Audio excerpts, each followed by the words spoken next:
एक बार की बात है, एक अत्यंत विद्वान और सज्जन राजा थे जिनके 4 छोटे पुत्र थे। एक दिन राजा बीमार पड़ गए। बड़े बड़े हकीम और वैद्यों को बुलाया गया, परंतु किसी का उपचार काम नहीं आया। अब राजा को लगा कि उसका अंतिम समय निकट है। उसने अपने 4 पुत्रों को बुलाया और कहा, मृत्यु का कोई उपचार नहीं है। यह संसार एक सराय है, मेरे बचने का कोई उपाय नहीं है। मैं तुम्हें एक शिक्षा देना चाहता हूं कि तुम 3 दिशाओं में शिकार के लिए जाओ, परंतु भूलकर भी चौथी दिशा यानी दक्षिण दिशा में कभी मत जाना। यह कहकर राजा ने दम तोड़ दिया। पूरे राज्य में शोक की लहर दौड़ गई। समय बीता और राजा के 4 पुत्र बड़े हो गए। सबसे बड़ा पुत्र 20 वर्ष का हुआ और उसने सिंहासन संभाल लिया। 4 भाइयों में बहुत प्रेम था और वे शिकार के लिए हमेशा एक साथ जाते थे। एक दिन 4 भाइयों ने शिकार पर जाने का फैसला किया। वे 3 दिशाओं में गए, परंतु किसी दिशा में भी शिकार नहीं मिला। खाली हाथ लौटना उन्हें उचित नहीं लगा, इसलिए उन्होंने चौथी दिशा में जाने का निर्णय लिया। बड़े भाई ने अपने पिता की अंतिम शिक्षा को याद कर उन्हें रोका, परंतु भाइयों के हठ पर उसे भी मानना पड़ा। 4 राजकुमार चौथी दिशा में शिकार के लिए चल पड़े। जंगल में घूमते घूमते उन्हें कोई शिकार नहीं मिला। तभी उन्हें एक महल दिखाई दिया। 4 भाई महल के बारे में जानने के लिए उत्सुक हो गए। उन्होंने सबसे छोटे भाई से कहा, हम इस पेड़ के नीचे बैठते हैं, तुम महल का पता करके आओ। छोटा राजकुमार अपने घोड़े पर सवार होकर महल के पास पहुंचा और चारों ओर चक्कर लगाया, परंतु कोई दरवाजा नहीं दिखा। तभी उसने देखा कि एक बुढ़िया पेड़ के नीचे चरखा काट रही थी और पास में एक ढोल पड़ा था। राजकुमार ने बुढ़िया से पूछा, माई, इस महल का दरवाजा किधर है? बुढ़िया ने विनम्रता से उत्तर दिया, बेटा, यह ढोल बजाओ, सब पता चल जाएगा। राजकुमार ने घोड़ा बांधकर ढोल बजाया और महल का दरवाजा खुल गया। भीतर जाकर उसने देखा कि एक सुंदर रानी बैठी थी। रानी को देखकर राजकुमार मोहित हो गया। रानी ने राजकुमार का स्वागत किया और उसे अपने पास बुलाया। रानी ने कहा, मैं एक राजकुमारी हूं और मेरा विवाह उस राजकुमार से होगा जो मेरी पहेली का उत्तर देगा। राजकुमार ने पूछा, तुम्हारी पहेली क्या है? रानी ने कहा, गुल ने मुसब्बर के साथ क्या किया और मुसब्बर ने गुल के साथ क्या किया? राजकुमार ने बहुत प्रयास किया, परंतु पहेली का उत्तर नहीं दे सका। रानी की शर्त के अनुसार उसने तलवार से राजकुमार का सिर काट दिया। महल का दरवाजा पहले की तरह बंद हो गया। छोटे राजकुमार की प्रतीक्षा करते करते उसके 3 भाई चिंतित हो गए। बड़े भाई ने कहा, मैं पता लगाता हूं। वह भी महल के चारों ओर घूमने लगा, परंतु दरवाजा नहीं मिला। उसने देखा कि छोटे भाई का घोड़ा बंधा है और बुढ़िया चरखा काट रही है। उसने बुढ़िया से पूछा, मेरा भाई कहाँ गया? बुढ़िया ने कहा, यह ढोल बजाओ, सब पता चल जाएगा। राजकुमार ने ढोल बजाया, दरवाजा खुला और वह रानी के पास गया। रानी ने वही पहेली पूछी, परंतु राजकुमार भी उत्तर नहीं दे सका और उसका भी सिर काट दिया गया। जब दूसरा राजकुमार भी नहीं लौटा तो तीसरा राजकुमार महल की ओर चल पड़ा। उसने भी बुढ़िया की बात मानकर ढोल बजाया और रानी से वही पहेली पूछी। उत्तर न देने पर उसका भी सिर काट दिया गया। जब तीनों राजकुमार नहीं लौटे तो सबसे बड़ा राजकुमार हैरान हो गया और महल की ओर चल पड़ा। वहां उसने 3 घोड़े बंधे देखे और बुढ़िया को चरखा काटते हुए देखा। उसने गुस्से में बुढ़िया से पूछा, मेरे भाई कहाँ हैं? बुढ़िया ने पहले की तरह ढोल बजाने को कहा, परंतु राजकुमार ने ढोल नहीं बजाया। उसने बुढ़िया को पकड़ लिया और धमकी दी कि यदि सच नहीं बताया तो वह उसे मार देगा। बुढ़िया ने कांपती हुई आवाज में कहा, बेटा, इस महल में एक रानी रहती है जो तंत्र विद्या जानती है। वह आए हुए राजकुमारों से एक पहेली पूछती है। अगर राजकुमार उस पहेली को हल नहीं कर पाता तो वह उसका सिर अपनी तलवार से काट देती है। अब राजकुमार ने समझ लिया कि उसके भाई मारे गए हैं। उसने बुढ़िया को और भी मारा पीटा और जान से मारने की धमकी देकर पूछा, बुढ़िया, अगर तुझे अपनी जान प्यारी है तो बता कि वह पहेली क्या है? अपनी जान तो सभी को प्यारी होती है। रोती हुई बुढ़िया ने कहा, रानी की पहेली यह है कि गुल ने मुसब्बर के साथ क्या किया और मुसब्बर ने गुल के साथ क्या किया। राजकुमार ने आंखें निकालकर बुढ़िया से पूछा, इसका हल क्या है? बुढ़िया ने कहा, बेटा, चाहे तुम मुझे मार डालो, चाहे मेरी जान बख्श दो। जितना मुझे पता था उतना मैंने तुम्हें बता दिया है। इसका हल तो मुझे भी नहीं पता। अब राजकुमार ने पूछा, इस पहेली का हल कहां से पता चल सकता है? बुढ़िया माई ने कहा, दक्षिण दिशा में 400 कोस दूर गुल नाम का एक राजा राज करता है। इस पहेली का हल उससे ही पता चल सकता है। राजकुमार ने उसकी बात मान ली। उसने अपने भाइयों के घोड़ों को जंगल में चरने के लिए छोड़ दिया और अपने घोड़े पर सवार होकर गुल नाम के उस राजा के शहर में चल पड़ा। गम और उदासी से भरा हुआ राजकुमार अपने भाइयों का विलाप करता हुआ कई कई रात और दिन लगातार चलता रहा। एक दिन थककर राजकुमार आराम करने के लिए एक वृक्ष के नीचे लेट गया और घोड़ों को चराने के लिए छोड़ दिया। बहुत दिनों से वह सोया नहीं था, इसलिए लेटते ही उसे नींद आ गई। थोड़ी देर बाद ही ची ची की आवाज उसके कानों में आई और राजकुमार की आंख खुल गई। राजकुमार हड़बड़ाकर उठा तो देखा कि एक सांप वृक्ष पर चढ़ा है और वृक्ष पर हंस और हंसनी के बच्चों को खाने की कोशिश कर रहा है। वे बच्चे ची ची कर रहे थे। राजकुमार ने म्यान से तलवार निकाली और सांप के टुकड़े टुकड़े कर दिए और फिर से वापस सो गया। जब हंस और हंसनी बच्चों के लिए दाना लेकर वापस आए तो बच्चों ने खाना नहीं खाया। हंस और हंसनी ने पूछा, बच्चों, तुम दाना क्यों नहीं खा रहे? बच्चों ने कहा, पहले तुम वृक्ष के नीचे सो रहे उस अतिथि को खाना खिलाओ जिसने सांप को मारकर हमारी जान बचाई है। उन्होंने मुसाफिर को जगाया और हंस ने कहा, तुमने हमारे बच्चों की जान बचाई है, हम तुम्हारे लिए कुछ भी करने को तैयार है। यदि तुम हमारी जान भी मांगोगे तो हाजिर है। राजकुमार ने कहा, मैं एक दुखी राजकुमार हूं। मैं गुल नाम के एक राजा के पास पहेली पूछने के लिए जा रहा हूं। क्या तुम मेरी सहायता कर सकते हो? हंस ने अपने शरीर का एक पंख उखाड़कर राजकुमार को देते हुए कहा, जब तुम किसी मुसीबत में फंस जाओ तो मेरे इस पंख में आग लगा देना। इससे मेरा शरीर जलने लगेगा और मैं उसी पल तुम्हारे पास पहुंच जाऊंगा और तुम्हारी सहायता करूंगा, चाहे मुझे अपनी जान भी क्यों न देनी पड़े। राजकुमार ने वह पंख संभाल कर रख लिया और घोड़े पर सवार होकर गुल नाम के उस राजा के दरबार में हाजिर हो गया। राजकुमार ने राजा से फरियाद की, महाराज, मैं आपके पास अपना राजपाट घर बार छोड़कर एक पहेली पूछने के लिए आया हूं। राजा ने कहा, बोलो, क्या पहेली है? राजकुमार ने कहा, गुल ने मुसब्बर के साथ क्या किया और मुसब्बर ने गुल के साथ क्या किया? यह सुनकर गुल नाम का वह राजा कहने लगा, ऐ खुदा के बंदे, मैं तुम्हें इस पहेली का हल तो बता दूंगा, परंतु बताने के बाद तुम्हारा सिर तलवार से काट लूंगा। बताओ, तुम्हें मंजूर है? राजकुमार ने तुरंत उत्तर दिया, महाराज, मुझे मंजूर है। राजपाट के काम के बाद गुल नाम का वह राजा सभी दरबारियों को भेज देता है और राजकुमार को अपने पास बुलाकर कहता है, सुनो खुदा के बंदे, मैं तुम्हें गुल और मुसब्बर की कहानी सुनाता हूँ। गुल तो मेरा नाम है और मेरी रानी का नाम था मुसब्बर।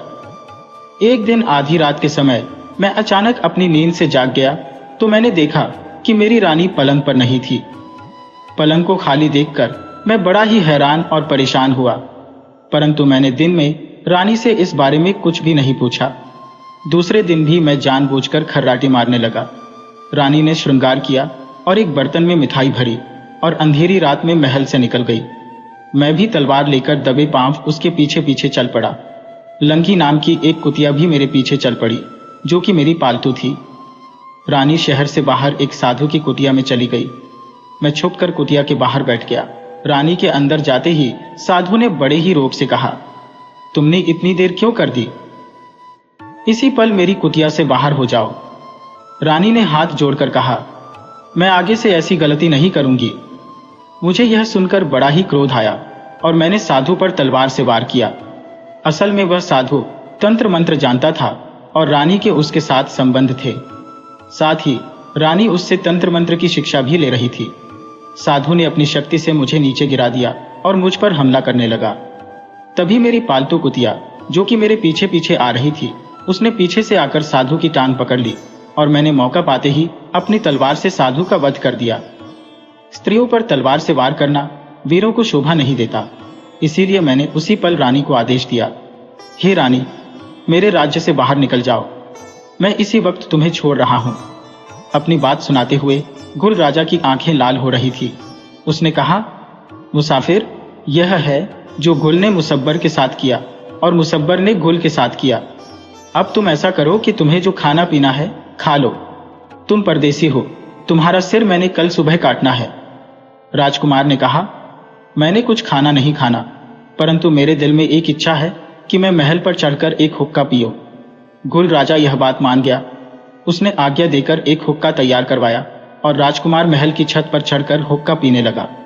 तभी राजकुमार ने अपने पास छुपाया हुआ हंस का वह पंख निकाला और हुक्के की आग से उसे जला दिया। उसी समय वह हंस तेजी से राजकुमार के पास आ गया। उसने राजकुमार से कहा, तुम किसी मुसीबत में हो? राजकुमार ने कहा, क्या तुम मुझे यहां से ले जा सकते हो? हंस ने उसे शीघ्रता से अपनी पीठ पर बिठाया और वहां से उड़कर महल से बहुत दूर जंगल में जा पहुंचा। गुल राजा उसका मुंह ही ताकता रह गया और उसका कोई भी जोर न चल सका। राजकुमार के कहने पर हंस ने राजकुमार को उस महल के पास उतारा और नमस्कार करके वापस चला गया। राजकुमार उस बुढ़िया के पास गया और बोला, बताओ ढोल कहां पर है? बुढ़िया ने ढोल की तरफ इशारा किया। राजकुमार ने जोर से ढोल बजाया तो महल के दरवाजे खुले और राजकुमार भीतर चला गया। अंदर बैठी सुंदर रानी ने एक बार फिर से राजकुमार से वही पहेली पूछी और सोचने लगी कि यह मेरा नया शिकार है। रानी ने कहा, यदि तुम इस पहेली को हल करते हो तो तुम्हें मुझसे विवाह करना होगा, नहीं तो मैं तुम्हारा सिर कलम कर दूंगी। परंतु राजकुमार ने कहा, मुझे यह शर्त मंजूर नहीं है। मेरे घर पर पहले से ही मेरी रानी है, मुझे विवाह की कोई जरूरत नहीं है। मैं तो सिर्फ सिर की बाजी लगाना चाहता हूं। यदि मुझसे यह पहेली हल ना हुई तो तुम मेरा सिर कलम कर देना, नहीं तो मैं तुम्हारा सिर कलम कर दूंगा। रानी ने सोचा कि गुल और मुसब्बर की कहानी इसको क्या पता होगी, इसका पता तो सिर्फ मुझे अथवा मेरे पति गुल राजा को है। रानी ने पहेली बताई कि बताओ गुल ने मुसब्बर के साथ क्या किया और मुसब्बर ने गुल के साथ क्या किया। राजकुमार ने गुल और मुसब्बर की सारी कहानी उस रानी को सुना दी और फिर उसके बाद राजकुमार ने म्यान से तलवार निकाली। उसके दिल में अपने भाइयों का प्रतिशोध लेने का क्रोध भर आया। उसने कहा, पापिन रानी, मैं तुम्हारा सिर काटने लगा हूं। तुम तंत्र मंत्र जानती हो, वास्तव में बताओ कि तुम कौन हो। अब रानी के पांव के नीचे से जमीन खिसकने लगी। वह थर थर कांपने लगी। उसके सिर पर लटकती हुई तलवार को देखकर उसके आंसू बहने लगे। आज उसे अपने सभी गुनाह याद आ रहे थे। उसने कांपती हुई आवाज में कहा, राजकुमार, मैं ही मुसब्बर हूं, तुम मेरी जिंदगी बख्श दो। राजकुमार ने गरज कर कहा, पापिन रानी, तुमने जितने सिरों को काटा है उस हिसाब से तुम्हें जीवन दान कभी नहीं मिल सकता। राजकुमार, जो कि प्रतिशोध की अग्नि में जल रहा था, उसने एक ही झटके में रानी का सिर काट दिया। रानी का सिर काटते ही मानो चमत्कार हो गया। जितने भी सिर रानी ने काटे थे वे सभी लोग जिंदा हो गए, जिनमें राजकुमार के भाई भी थे। रानी का सिर काटते ही देखते वहां ना तो कोई महल बचा और ना ही चरखा, काटती हुई कोई बुढ़िया और ना ही वहां पर कोई ढोल था। यह सब रानी द्वारा ही अपने तंत्र मंत्र से रचा गया था और उसके मरते ही सब गायब हो गया। राजकुमार अपने भाइयों को लेकर अपने देश खुशी खुशी वापस लौट गया।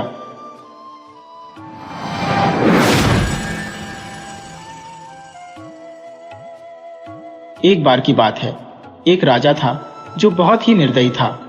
वह लोगों को बहुत ही सताता था और लोग उससे बहुत ही दुखी थे। उसके मन में जो आता राजा वही करता। अपने वहम और मनमर्जी से उसने कई घर उजाड़ दिए थे।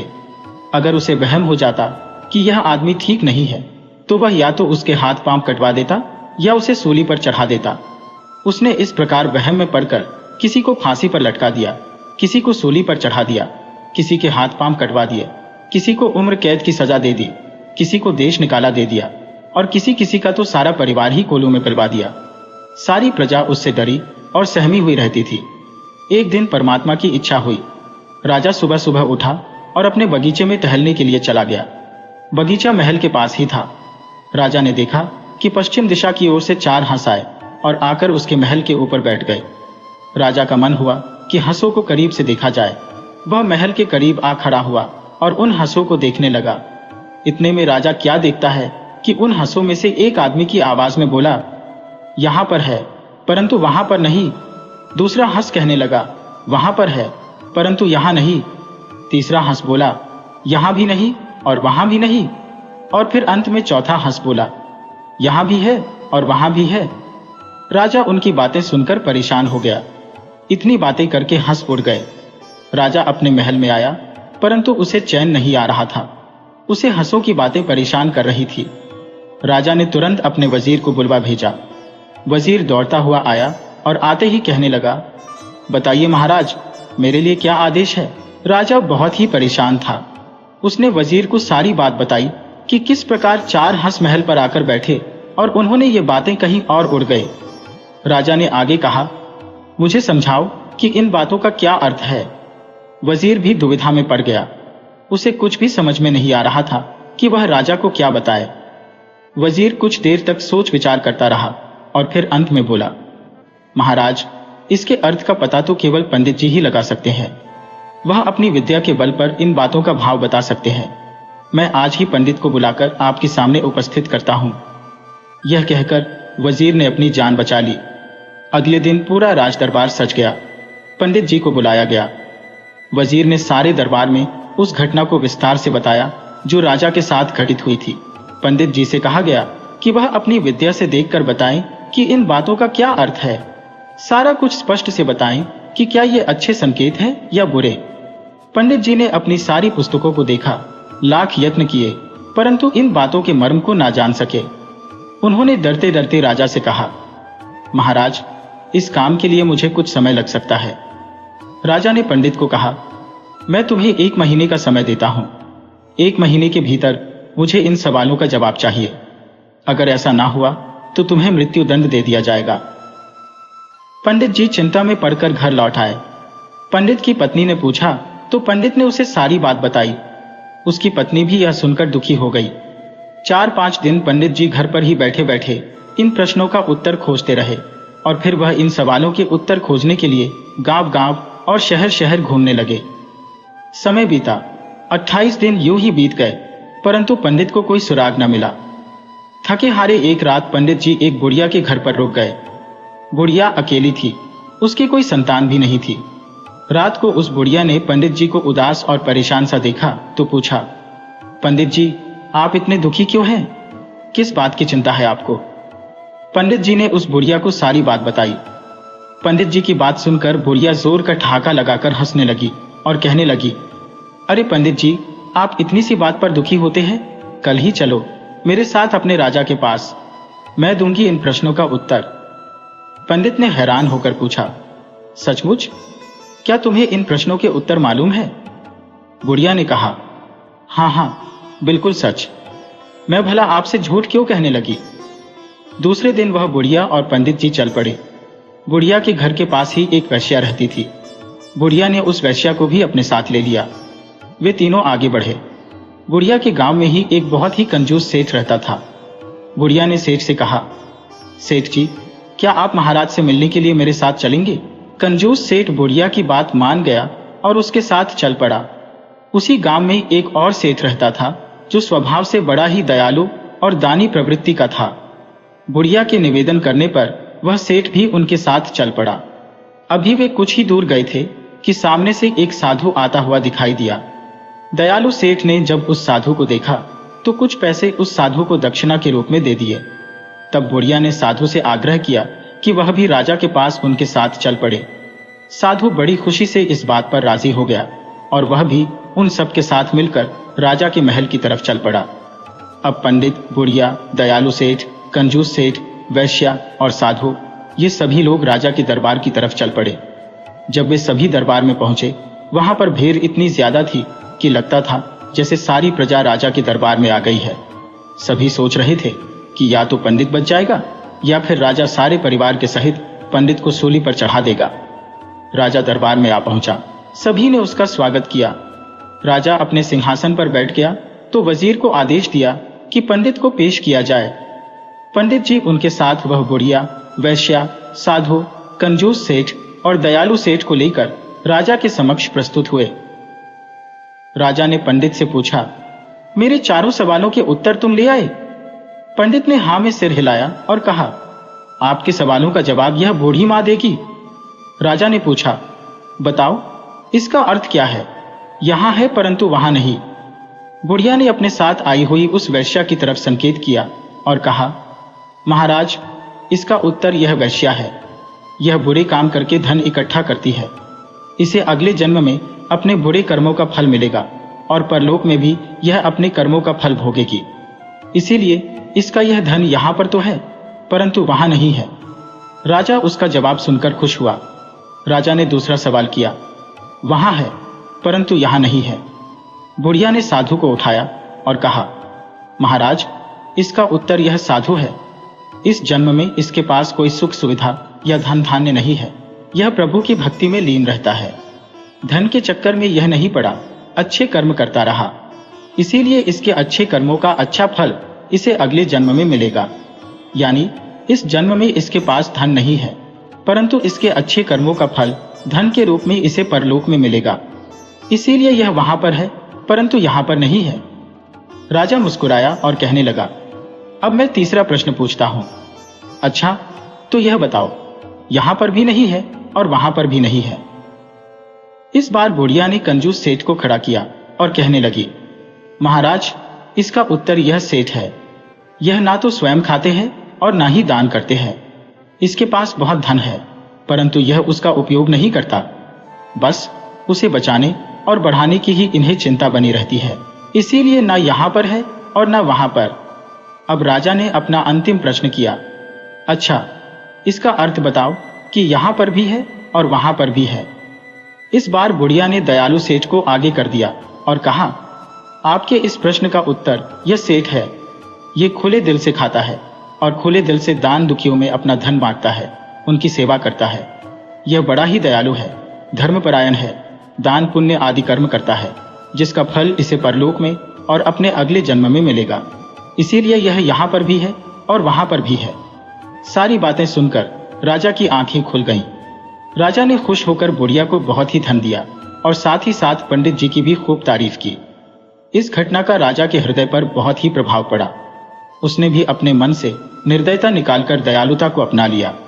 अब वह बहुत ही दयालु, दान पुण्य की कर्म करने वाला, धर्म कर्म करने वाला बन गया था। अब वह दान दुखियों की सेवा करने लगा। उसकी सारी प्रजा सुखी और प्रसन्न हो गई।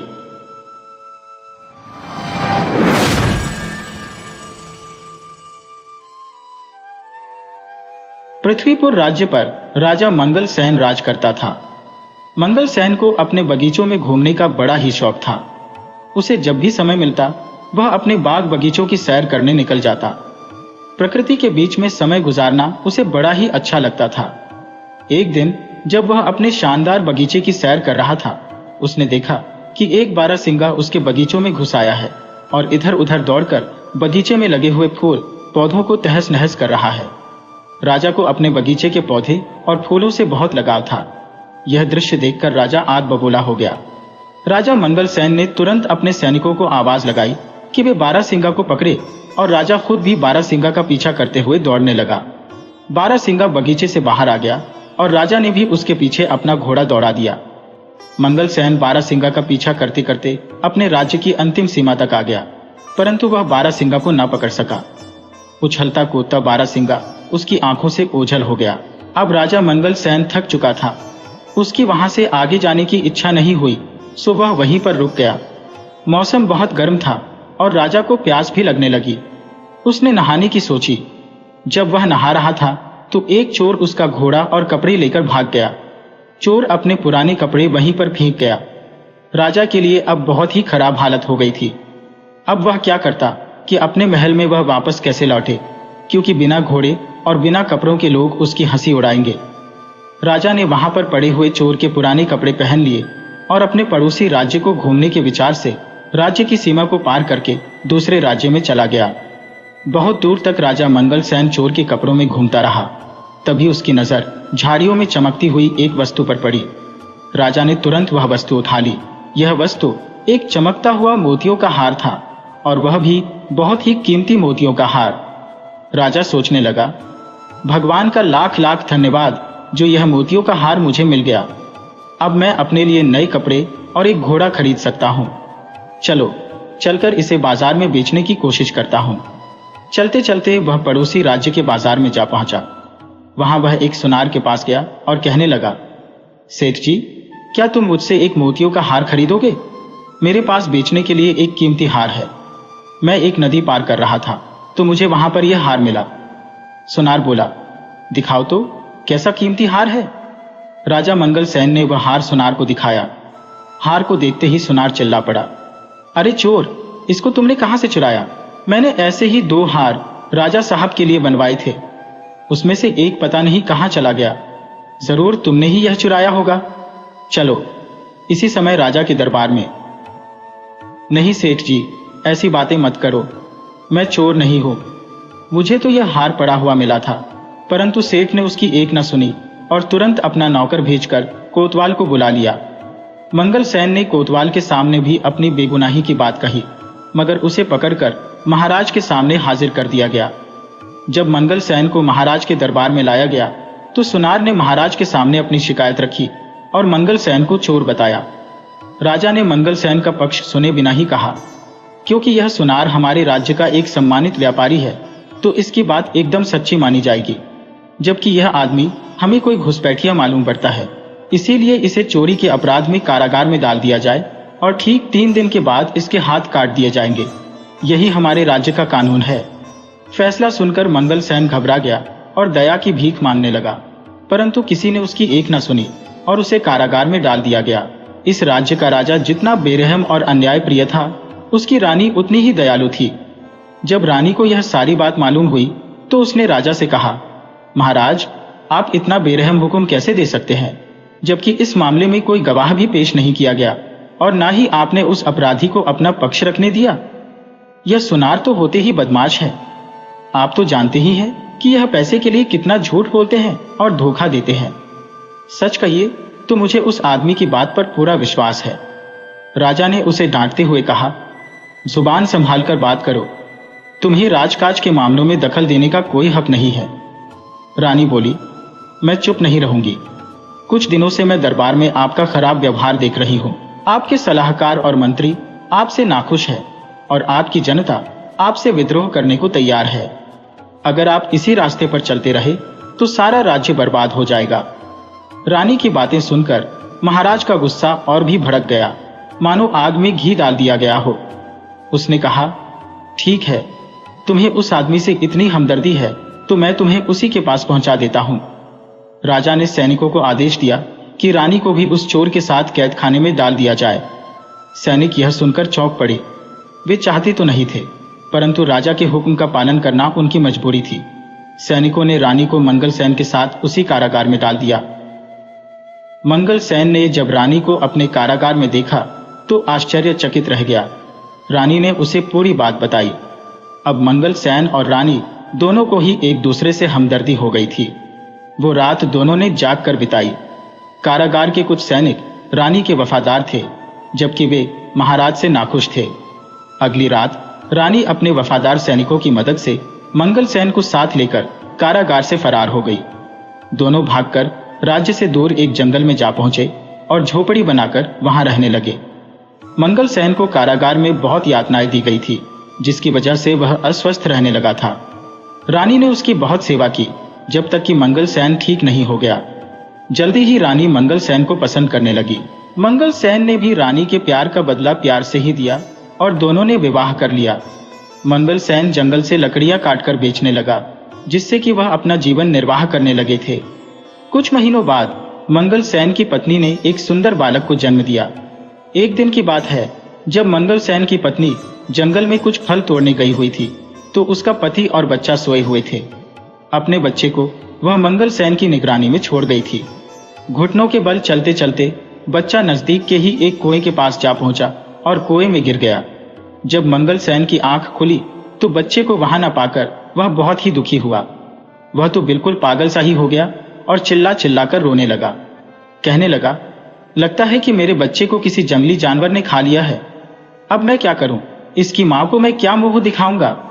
शाम के समय जब उसकी पत्नी जंगल से लौटी तो यह जानकर वह भी दुखी हुई कि उसका बच्चा वहां पर नहीं था। पर वह एक बहुत ही बहादुर और समझदार स्त्री थी, इसीलिए उसने खुद भी धीरज रखा और अपने पति को भी समझाया, हमारी किस्मत में ऐसा ही लिखा हुआ था, आप दुख मत कीजिए। रात के समय मंगल सेन सो नहीं सका। वह अपने बच्चे के बारे में ही सोचता रहा और उसी को याद करता रहा। यह उसके लिए अच्छा ही हुआ कि वह सो न पाया, क्योंकि रात के तीसरे पहर 2 पक्षी उनके दरवाजे पर लगे हुए एक पेड़ पर आकर बैठ गए और आपस में बातें करने लगे। एक पक्षी ने कहा, दोस्त देखो, दुनिया में कितनी मुश्किलें हैं। जरा देखो, इस आदमी के साथ क्या हुआ। इसे अपना देश छोड़ना पड़ा और बेचारा दूसरे देश में भिखारी की तरह रह रहा है, जहां इसे बड़े अन्यायपूर्ण ढंग से सजा दी गई और अब यह अपने सुंदर से बेटे के दुख में परेशानगी है। इसका बेटा कल दोपहर से ही इस कुएं में गिर गया था। दूसरा पक्षी बोला, इन बेचारे लोगों को क्या क्या परेशानियां उठानी पड़ी, क्या इनके लिए कुछ किया नहीं जा सकता? पहला पक्षी बोला, हाँ, किया जा सकता है। अगर मंगलसेन इस कुएं में कूद जाए तो वह आसानी से अपने बच्चे को बचा सकता है, क्योंकि वह बच्चा अभी भी कुएं में जिंदा है। राजा मंगलसेन ने उन दोनों पक्षियों की बातें सुनी तो उसे सुनकर बड़ा ही आश्चर्य हुआ और खुशी भी हुई। जैसे ही सुबह हुई, उसने अपनी पत्नी को जगाया और उससे रात वाली बात बताई और उसकी सलाह मांगी। रानी बोली, आप पक्षियों की बातें मानकर कुएं में कूद जाइए। राजा उसी समय कुएं में कूद गया और उसने अपने बच्चे की जान बचा ली। इस घटना के कुछ दिनों बाद जब मंगलसेन और रानी सो रहे थे तो अचानक कुछ आहट सुनकर वे चौंक गए। बाहर देखा तो कुछ सैनिकों ने उन्हें घेर रखा था। वे भय के मारे कांपने लगे कि शत्रु राजा ने उन्हें फिर से पकड़ने के लिए सैनिक भेजे हैं। परंतु तभी मंगलसेन का एक पुराना मंत्री उसके सामने आया और अपने राजा को प्रणाम करते हुए कहा, महाराज, आखिर हमने आपको ढूंढ ही लिया। उसे देखकर मंगलसेन बहुत खुश हुआ। तब मंत्री ने बताया कि उसने अपने गुप्तचरों की सहायता से मंगलसेन को ढूंढने में सफलता पाली है और यह भी बताया कि उसके राज्य की जनता बेसब्र से मंगलसेन का इंतजार कर रही है। अब राजा अपनी पत्नी और बच्चे के साथ अपने राज्य वापस चला गया। मंगलसेन फिर से अपनी राजगद्दी पर बैठ गया और पहले की तरह ही राज करने लगा। गद्दी पर बैठते ही मंगलसेन ने सबसे पहला यह काम किया कि अपनी सेना को लेकर उसने उस राजा के ऊपर चढ़ाई कर दी जिसने उसके साथ पूरा अन्यायपूर्ण व्यवहार किया था। इस युद्ध में मंगलसेन जीत गया और वह दूसरा राजा हार गया। शत्रु राजा मंगलसेन से दया की भीख मांगने लगा। शत्रु राजा ने बताया कि इन दुष्ट सुनार की वजह से उसने मंगलसेन के साथ ऐसा व्यवहार किया था, अब वह उसको जाते ही सजा देगा। शत्रु राजा को गिड़गिड़ाता हुआ देखकर मंगलसेन को उस पर दया आ गई और मंगलसेन ने उसे माफ कर दिया और उसे छोड़ दिया। उसके बाद सारे राज्य में शांति और खुशहाली फैल गई। मंगलसेन अब अपनी पत्नी और बच्चे के साथ एक खुशहाल जीवन बिताने लगा। सारी प्रजा अपने राजा के साथ साथ नई रानी और उसके बच्चे को पाकर भी बहुत प्रसन्न थी।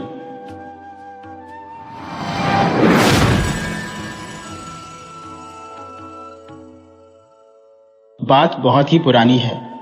एक गांव में सरजू नाम का एक किसान रहता था। बेचारा बहुत ही मेहनती था। सारा दिन वह अपने खेतों में हल चलाता रहता, लेकिन फिर भी उसकी आमदनी बहुत ही कम थी। उसकी एक इच्छा थी कि उसके पास कुछ अशर्फियां हो जिन्हें वह एक थैली में रखे और यह कह सके कि यह उसकी मेहनत की कमाई है। लेकिन उसकी यह इच्छा कभी पूरी ना हो सकी। एक साल ऐसा भी आया जब किसान की फसल बहुत ही अच्छी हुई थी। फसल बेचकर उसकी अच्छी आमदनी भी हुई। अब उसे लगा कि शायद उसके दिल की इच्छा पूरी हो जाएगी। जब साल के आखिर में पूरा हिसाब किताब हुआ तब उसे पता चला कि उसके पास कम से कम 400 अशर्फियां बच गई हैं। इन्हें वह एक थैली में रख सकता है और यह कह सकता है कि यह उसकी मेहनत की कमाई है। सरजू बहुत ही खुश हुआ और वह एक दर्जी के पास गया। दर्जी को उसने एक सुंदर सी थैली सिलने के लिए कहा। जब थैली बनकर तैयार हो गई तो सरजू ने अशर्फियां उसमें डाल दी और अपने घर में एक सुरक्षित जगह पर रख दी। अब सरजू प्रतिदिन उन अशर्फिया को निकालता, उन्हें गिनता और खुश होता। एक दिन की बात है, जब सरजू अशर्फिया गिन रहा था और खुश हो रहा था, तब उसने सोचा कि क्यों ना मैं अपने रिश्तेदारों को घर में दावत के लिए बुलाऊं। यह सोचकर उसने थैली में से कुछ अशर्फिया निकालकर अपनी जेब में रख ली और बाकी अशर्फिया को थैली में ही रख दिया। तभी उसके दरवाजे पर दस्तक की आवाज हुई। सरजू घबरा गया कि कोई उसे अशर्फिया गिनते हुए देख ना ले। उसने जल्दी से सामने रखे हुए एक खाली मटके में वह थैली छुपा दी।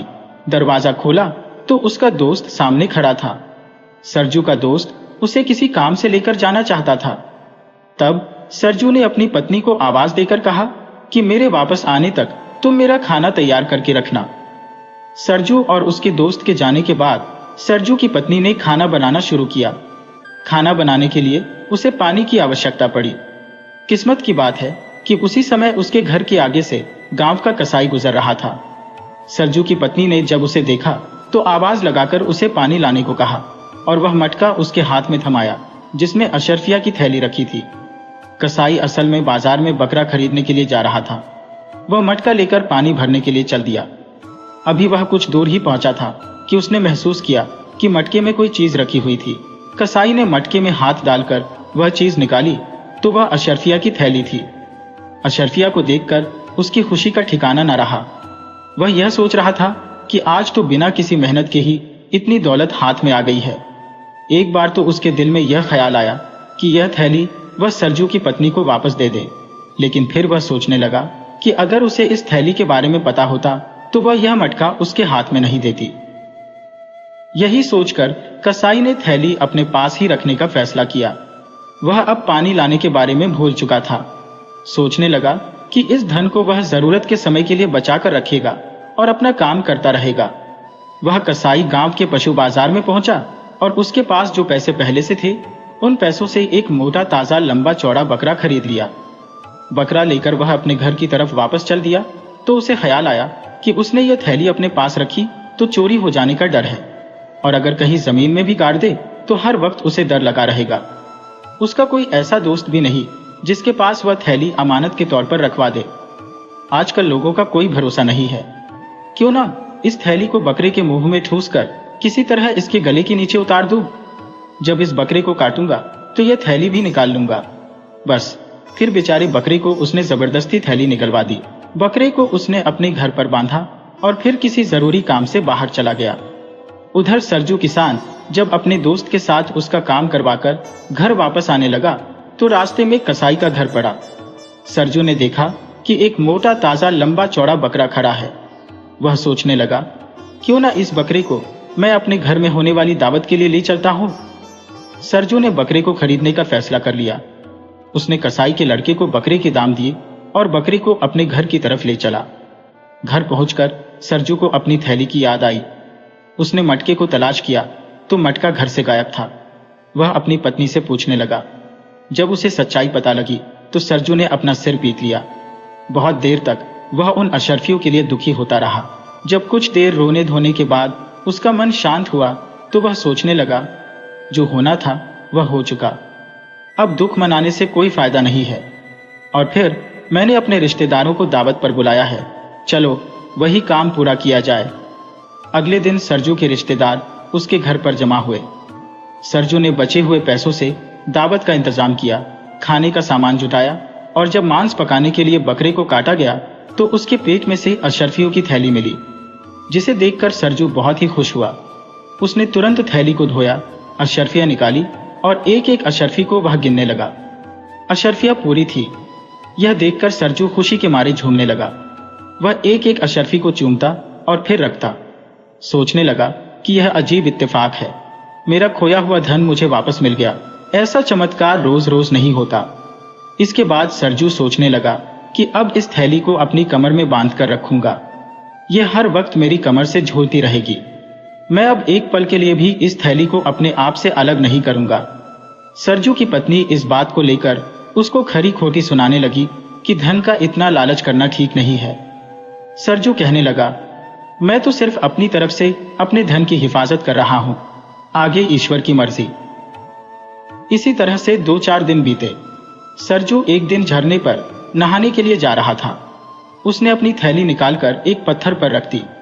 जब वह नहाकर वापस आया उसने कपड़े पहने, परंतु अपनी थैली वहीं पर भूल गया। सरजू अपने घर की तरफ चला गया। सरजू के वहां से जाते ही एक चरवाहा वहां पर आया।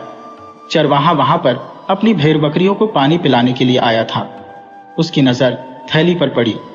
उसने थैली उठाकर खोली तो उसमें अशरफियां देखकर चरवाहा खुशी से पागल हो गया। घर पहुंचकर उसने अशरफियां गिनी तो ये पूरी 300 थी। चरवाही ने भी अशरफियों के साथ वही किया जो कसाई ने किया था और फिर किसी बुरे वक्त के लिए अशरफियां संभाल कर रख दी और अपनी बकरियों को चराता रहा। इतने में सरजू को अपनी थैली की याद आई तो वह भाग भाग कर झरने की तरफ आया। उसने थैली को बहुत तलाश किया परंतु थैली नहीं मिली। आखिर में रोता पीटता सरजू अपने घर वापस आ गया। जब उसने अपनी पत्नी को थैली के गुम हो जाने के बारे में बताया तो पत्नी ने सरजू को खूब खरी खोटी सुनाई। कहने लगी, तुम अशरफिया को हर समय अपनी छाती से लगाए रखते थे, जबकि मेरी और घर की किसी भी जरूरत का तुम ख्याल नहीं करते थे। ना ही तुमने उन अशरफियों में से कभी किसी गरीब को कोई दान दिया, इसीलिए तुम्हारे साथ ऐसा हुआ। अच्छा हुआ कि भगवान ने तुम्हारी थैली गायब कर दी। अब सरजू को अपनी गलती का एहसास हुआ और वह बहुत ही शर्मिंदा हुआ। उसने ईश्वर से प्रार्थना की और यह वादा किया कि वह धन को जमा नहीं करेगा। वह अपने परिवार की जरूरतों और दूसरों की सहायता पर धन खर्च करेगा। दूसरी तरफ वह चरवाहा अशरफियों की थैली को बगल में दबाए हुए बकरियां चराता रहा। जब वह एक कुएं के करीब से गुजरा, तभी कुछ घुड़सवार उसे अपनी ओर आते हुए दिखाई दिए। उसे लगा कि अशरफिया की थैली कहीं उससे छिन ना जाए, इसीलिए उसने थैली कुएं में डाल दी। अब क्योंकि अंधेरा होने वाला था, तो चरवाहा थैली को कुएं में ही छोड़कर बकरियों को लेकर घर वापस आ गया। दूसरे दिन सरजू उसी रास्ते से गुजर रहा था। दोपहर का समय था, उसे प्यास लगने लगी। जब वह कुएं के पास पहुंचा तो उसने पानी निकालने के लिए बाल्टी को कुएं के अंदर फेंका। जब पानी से भरी हुई बाल्टी सरजू तक पहुंची तो उसमें अशरफियों की थैली भी रखी हुई थी। थैली को देखते ही सरजू की आंखों में चमक आ गई। सरजू ने अपने आप को संभाला और ईश्वर का लाख लाख धन्यवाद करने लगा। वह वापस अपने घर पहुंचा। घर पहुंचकर उसने अपनी पत्नी को सारी बात बताई।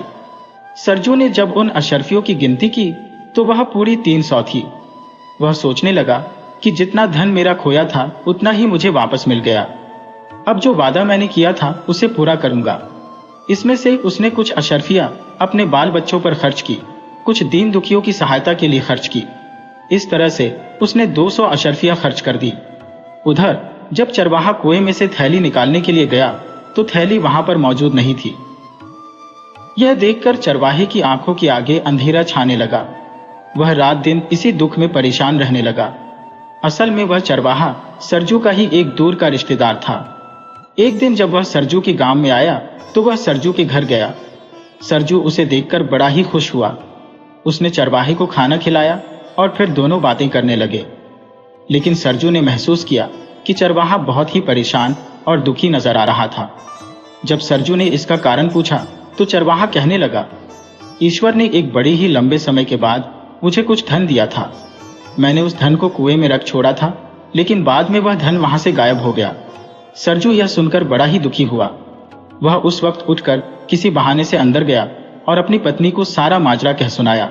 सरजू कहने लगा, हमारे पास जो धन बचा है वह इस चरवाहे को दे देते हैं। इस तरह से सरजू ने बची हुई 100 अशरफिया चरवाहे को वापस दे दी।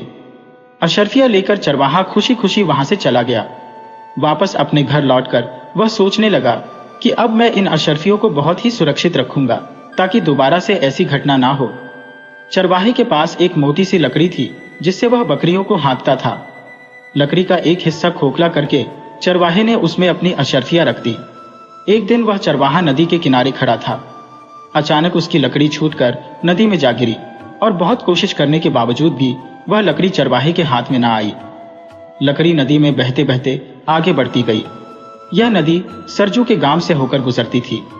उस वक्त सरजू नदी में नहा रहा था। उसने देखा कि एक मोटी सी लकड़ी उसकी तरफ आ रही थी, तो उसने वह लकड़ी पकड़ ली और घर ले आया।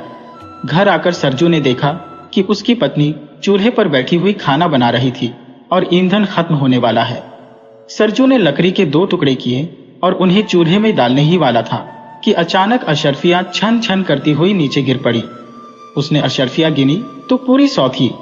सरजू ने ईश्वर का धन्यवाद किया और कहा, हे ईश्वर, मेरे नुकसान की भरपाई हो गई है। एक बार फिर से सरजू दिल खोलकर खर्च करने लगा। कुछ दिनों के बाद वही चरवाहा एक बार फिर से सरजू के घर आया। इस बार भी वह दुखी नजर आ रहा था। सरजू ने एक बार फिर से उसके दुखी होने का कारण पूछा तो चरवाही ने सारी घटना उसे सुना दी। सरजू ने जब पूरी घटना विस्तार से पूछी तो पता चला कि वह अशरफियां उसने एक झरने से उठाई थी। अब सरजू को सब कुछ समझ में आ गया। उसने चरवाहे को सारा माजरा विस्तार से बताया। चरवाहा बहुत ही हैरान था और कहने लगा, चलो अच्छा ही हुआ, जिसका धन था उसके पास वापस लौट गया। इसीलिए कहा भी गया है कि मेहनत से कमाया हुआ धन कभी बेकार नहीं जाता। इस तरह से सरजू और चरवाहा दोनों ने इस घटना से सबक सीखा। सरजू ने अब अपने धन को सही जगह पर खर्च करने का संकल्प लिया और चरवाहा भी समझ गया कि दूसरों की मेहनत की कमाई का आदर करना चाहिए।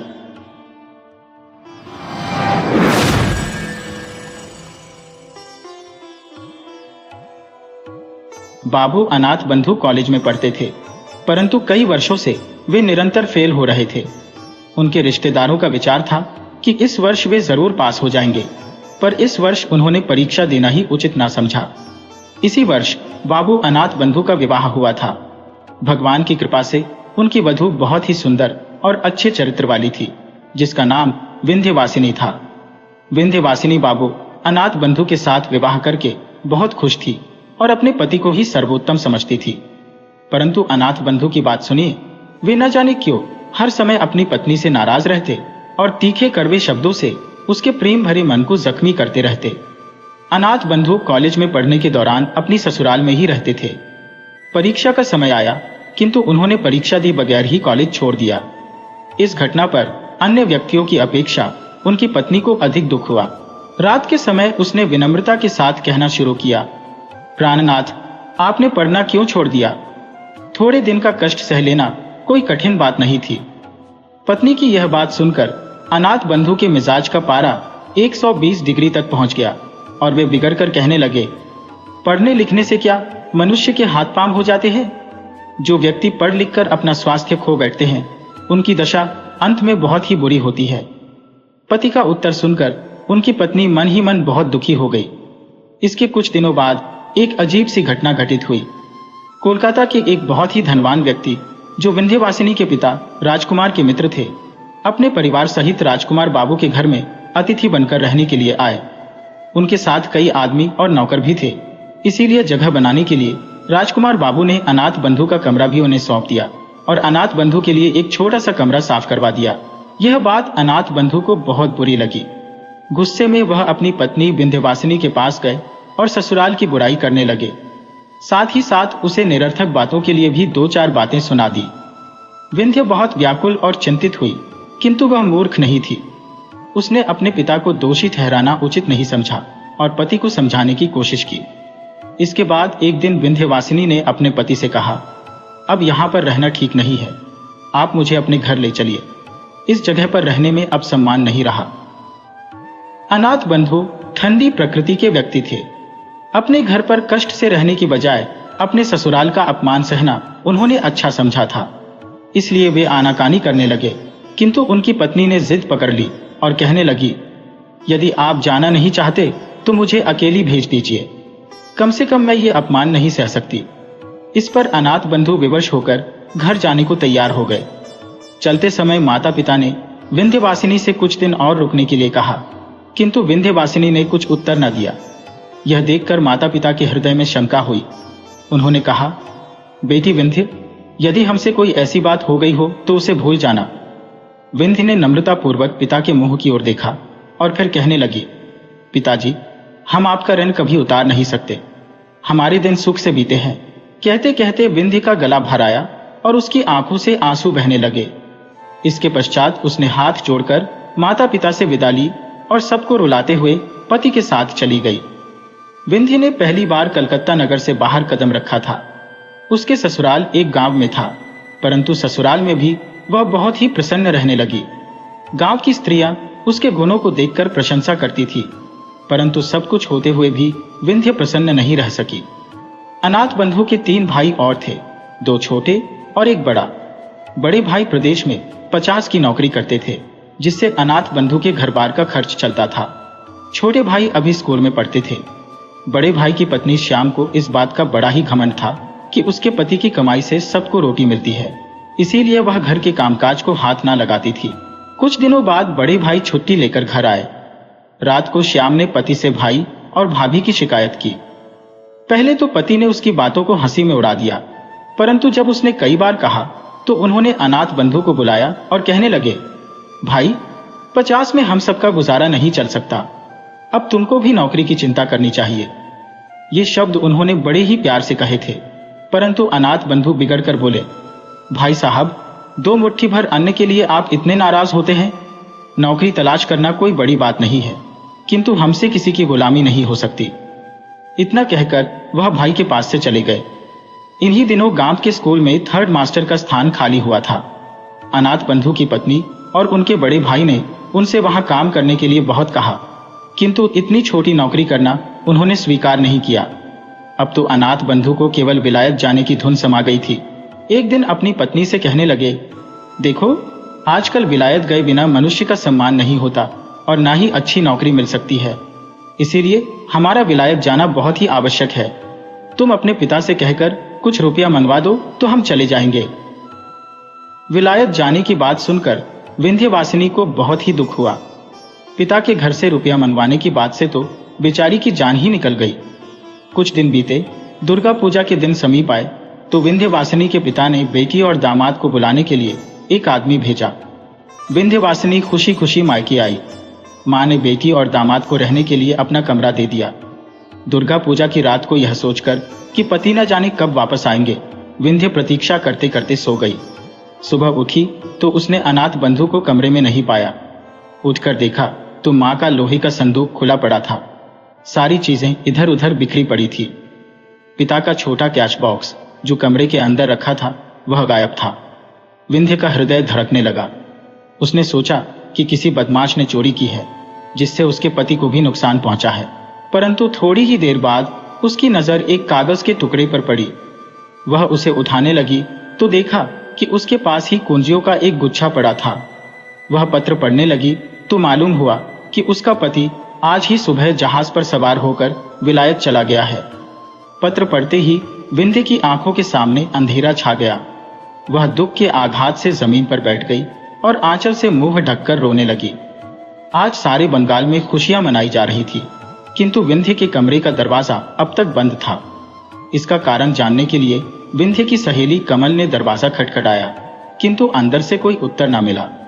कमल दौड़कर विंध्य की मां को बुला लाई। मां ने बाहर खड़ी होकर आवाज दी, विंध्य बेटी, अंदर क्या कर रही हो? दरवाजा खोलो।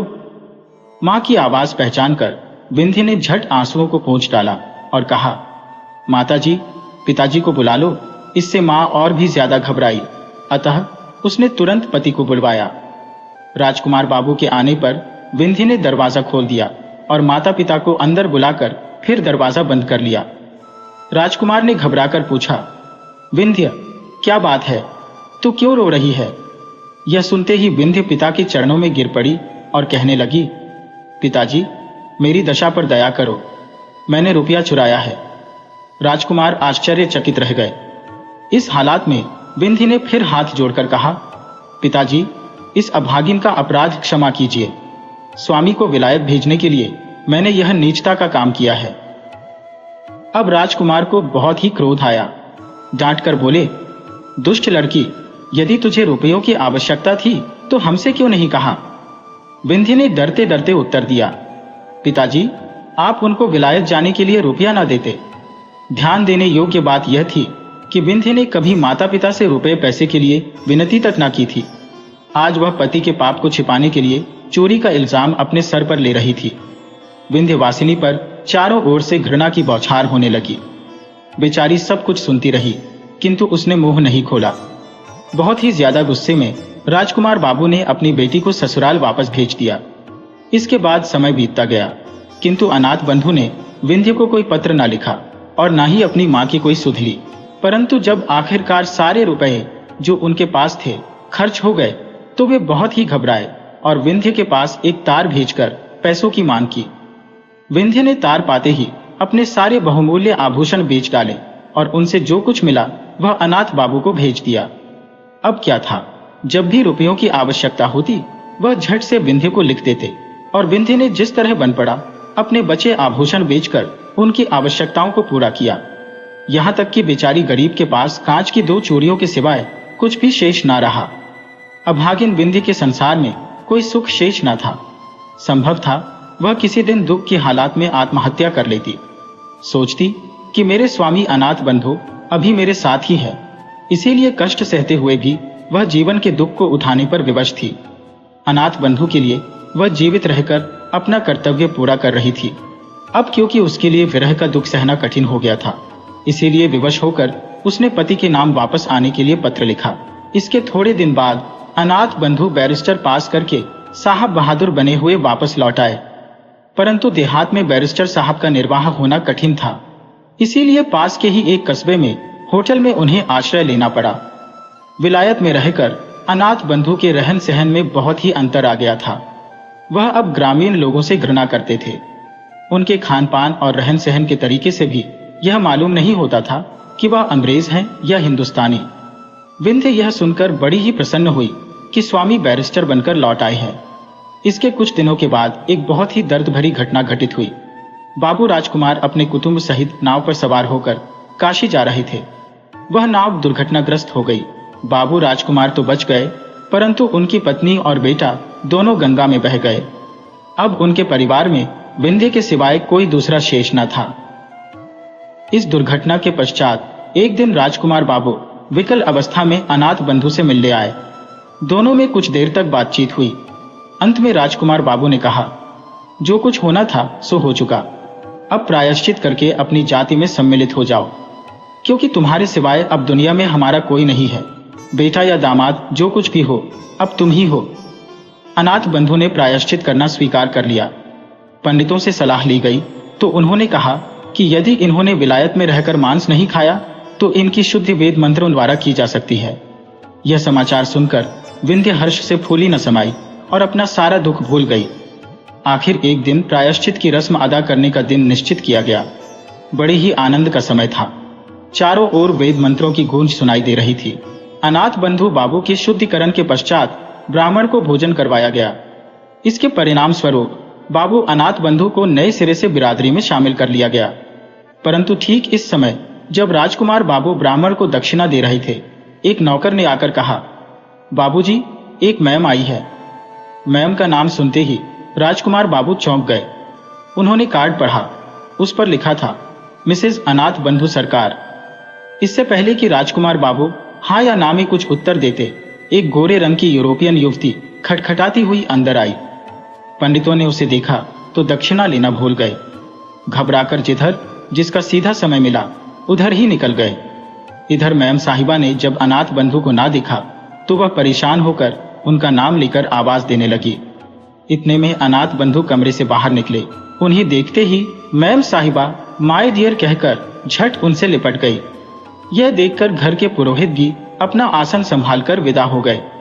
उन्होंने पीछे मुड़कर ना देखा। ये सब देखकर सबको समझते देर न लगी कि यह विलायती मैम बाबू अनाथ बंधु की पत्नी है, जिससे उन्होंने विलायत में शादी की थी। इस घटना को 2 वर्ष बीत चुके थे। बाबू अनाथ बंधु कलकत्ता के घर में बैठे थे। उनकी पहली पत्नी बिंध्य ने उन पर तलाक का मुकदमा किया, जिसका हर्जाना भरते भरते उनकी कमर टूट चुकी थी। उनकी विलायती पत्नी भी उन्हें छोड़कर वापस जा चुकी थी। आज अपनी बर्बादी के लिए वे स्वयं ही जिम्मेदार थे। उनकी पहली पत्नी बिंध्य अब उनसे तलाक ले चुकी थी, जबकि उनके पिता राजकुमार बाबू अपनी बेटी की दूसरी शादी के लिए एक योग्य वर की तलाश कर रहे थे।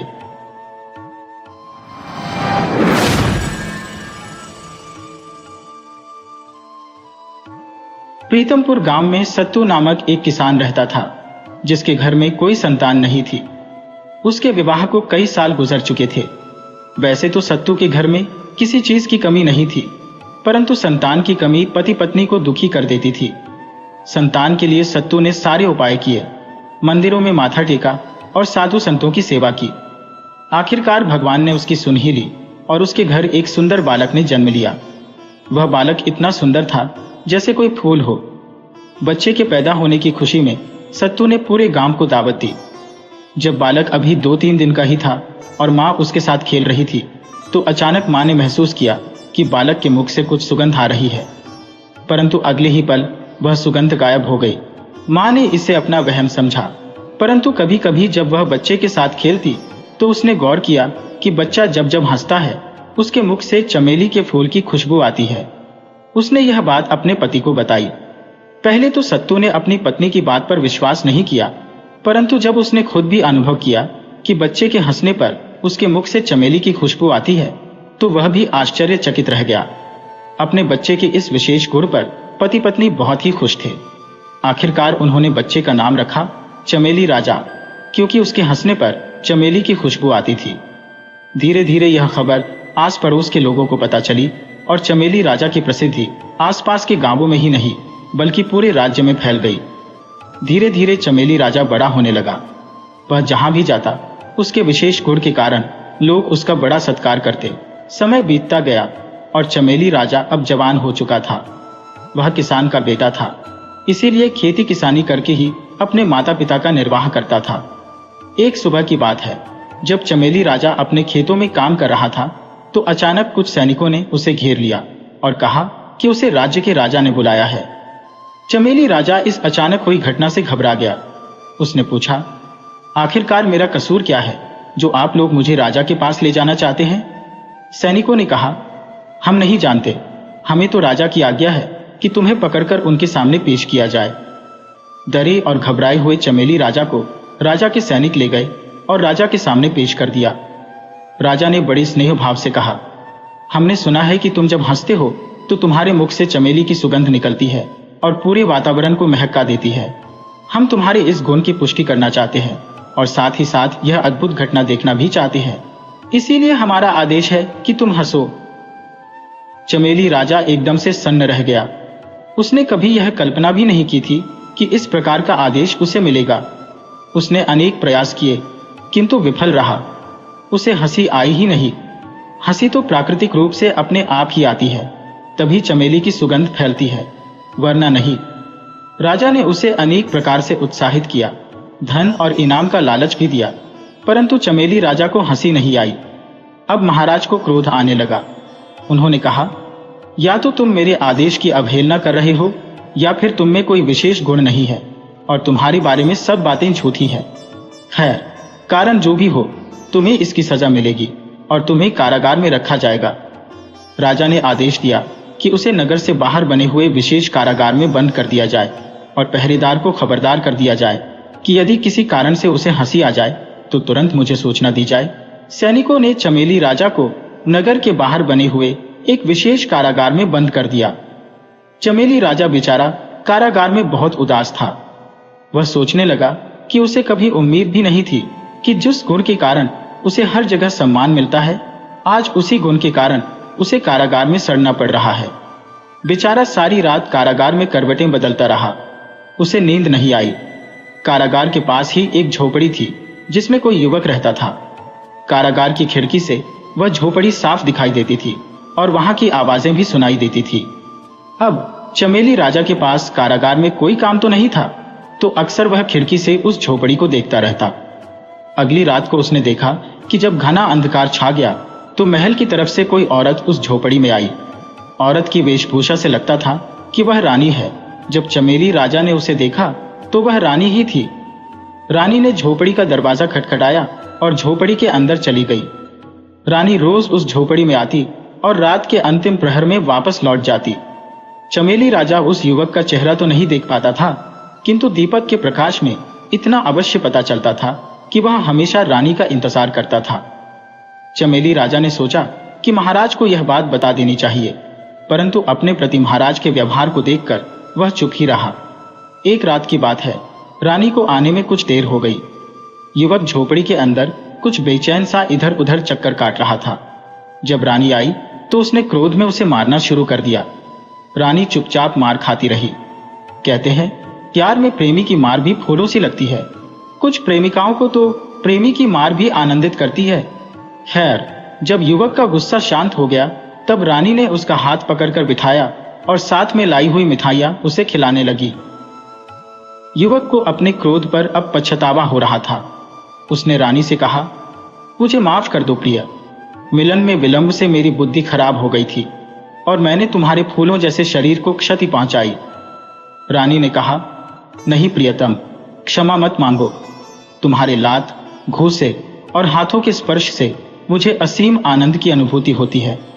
मुझे लग रहा था मानो मैंने सारे जहां की सैर कर ली। झोपड़ी के पिछवाड़े एक धोबी बैठा हुआ था। युवक और रानी की बातों को वह सुन रहा था। असल बात यह थी कि उस धोबी का गधा खो गया था। उसे ढूंढते ढूंढते जब वह थक गया और सुस्ताने के लिए झोपड़ी के पिछवाड़े जा बैठा, उसने जब रानी के मुंह से सुना कि मैंने सारे जहां की सैर कर ली तो वह चौंक उठा। धोबी को लगा कि इस औरत ने जब सारे जहान की सैर कर ली है तो अवश्य ही कहीं न कहीं उसका गधा भी देखा होगा। वह उठकर झोपड़ी के दरवाजे पर आया और दस्तक देने लगा।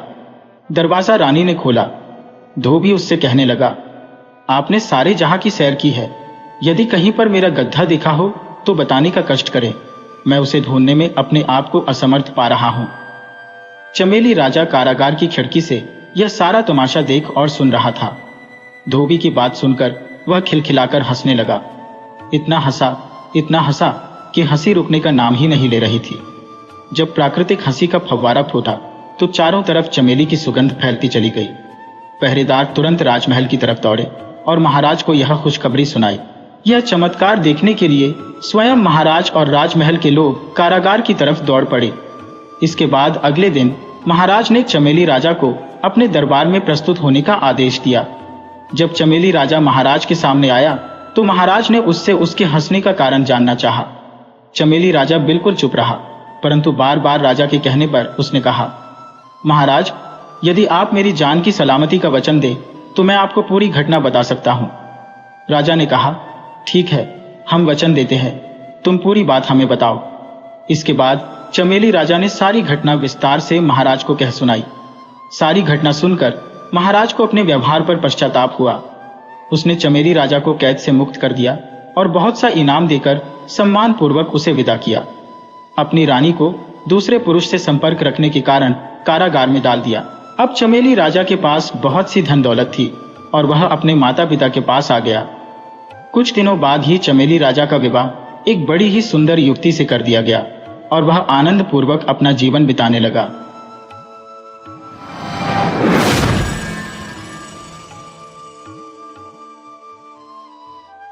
यह कुंदनपुर के राजा चंदन है, जो एक दिन अपनी पत्नी से बोले, महारानी, वैसे तो आप बहुत ही सुंदर लग रही हैं। अरे महाराज, आप ऐसी झूठी तारीफें ना किया करें। महारानी ने मुस्कुराते हुए कहा, यह सुंदरता मेरे लिए है, लेकिन जब आप मुस्कुराती हैं तो और भी मनमोहक लगती है।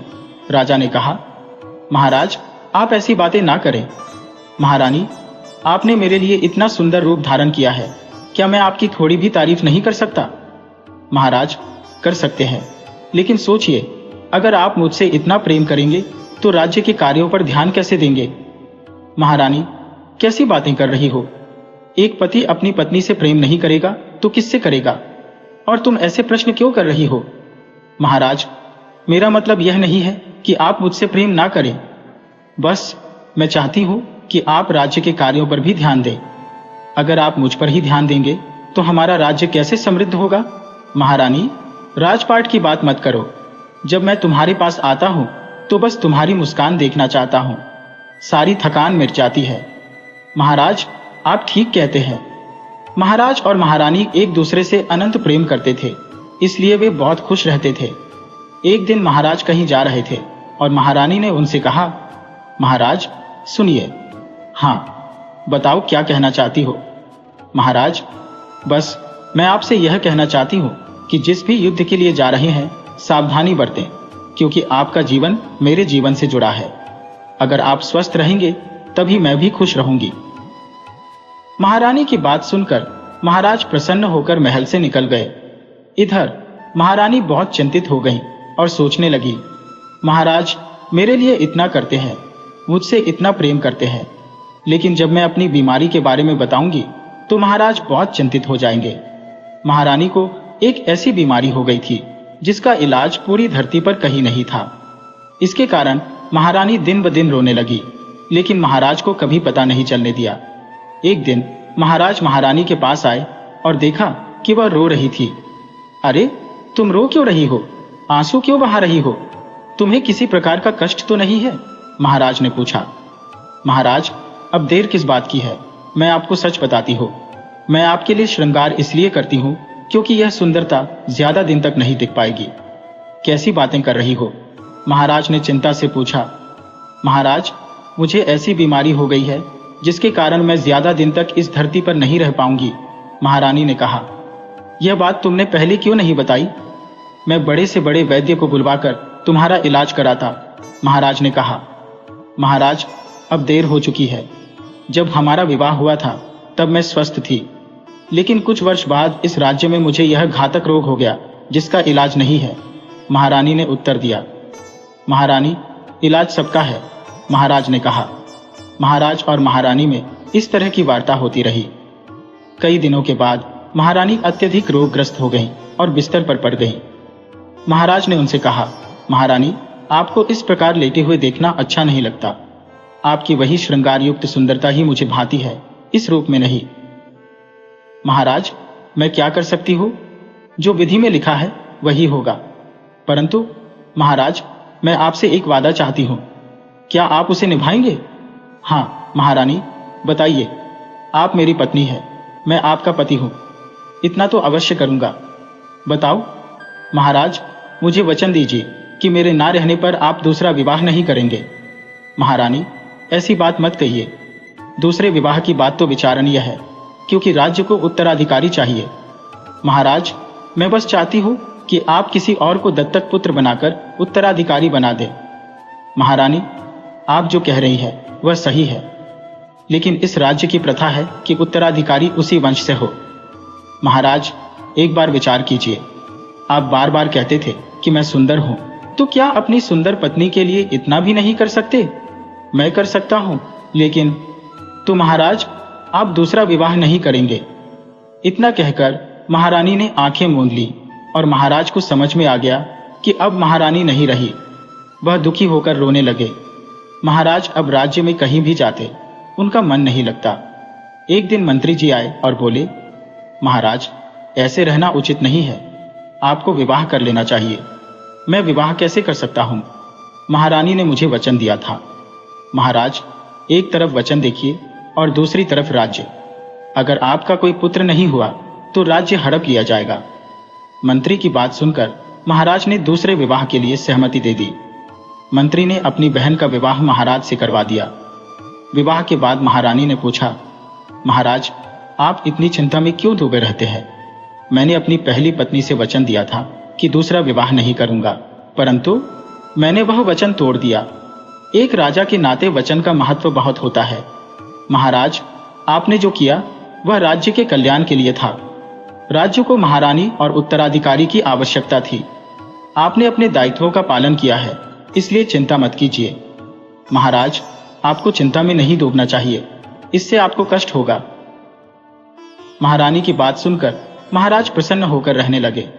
कई वर्ष बीत गए और महाराज को उत्तराधिकारी के रूप में एक पुत्री का जन्म हुआ, जो अत्यंत सुंदर थी।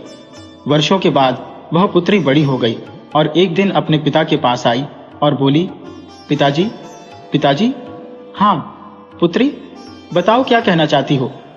पिताजी, कुछ पूछने से पहले मैं जानना चाहती हूँ कि आपकी पहली रानी का नाम क्या था? तुम यह क्यों जानना चाहती हो? खैर, उसका नाम प्रभा था। वह मेरी प्रसन्नता का कारण थी, लेकिन मैंने उससे किया वचन तोड़ दिया। पिताजी, जिसे आप देख रहे हैं वह मैं प्रभावती हूँ। इस जन्म में मैं आपकी पुत्री बनकर आई हूँ। मुझे सब कुछ याद है। आपने मेरे साथ किया वचन नहीं निभाया। बेटा, मैंने यह कैसे किया होता? राज्य को उत्तराधिकारी चाहिए था। पिताजी, मैं आपकी पुत्री हूं, इसलिए कुछ नहीं कह रही। बस इतना कहना चाहती हूं कि वचन की पूर्ति करनी चाहिए थी। बेटा, उत्तराधिकारी के बिना राज्य नहीं चल सकता था, इसलिए मैंने विवाह किया। तुम हुई और मैं सुखी रहने लगा। लेकिन तुम कैसे सिद्ध कर सकती हो कि तुम मेरी पूर्व पत्नी हो? पिताजी, जब मैं इस धरती से गई थी तब मैंने गुलाबी रंग का कपड़ा पहना था। यह सही है, और यह बात मैंने किसी को नहीं बताई, तुम्हारी मां को भी नहीं। फिर कुछ और बताओ। जब आप मेरे पास आते थे तो मैं प्रसन्न होकर श्रृंगार करती थी। आप मुझे देखते थे और मैं आपको निहारती थी। तुम सही कह रही हो। मैं जान गया कि तुम मेरी पूर्व पत्नी हो, लेकिन अब तुम मेरी पुत्री हो और मैं तुम्हारा पिता हूं, इसके सिवा कुछ नहीं।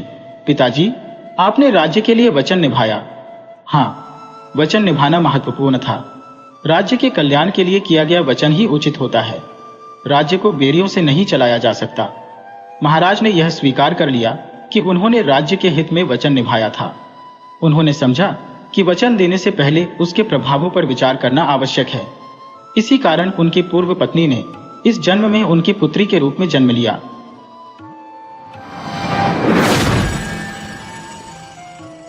वीडियो अच्छी लगे हो तो इसे लाइक करें और ऐसी ही मज़ेदार कहानियों के लिए चैनल को सब्सक्राइब करें और बेल आइकन दबाएं। ज़्यादा से ज़्यादा अपने दोस्तों को शेयर करें। धन्यवाद।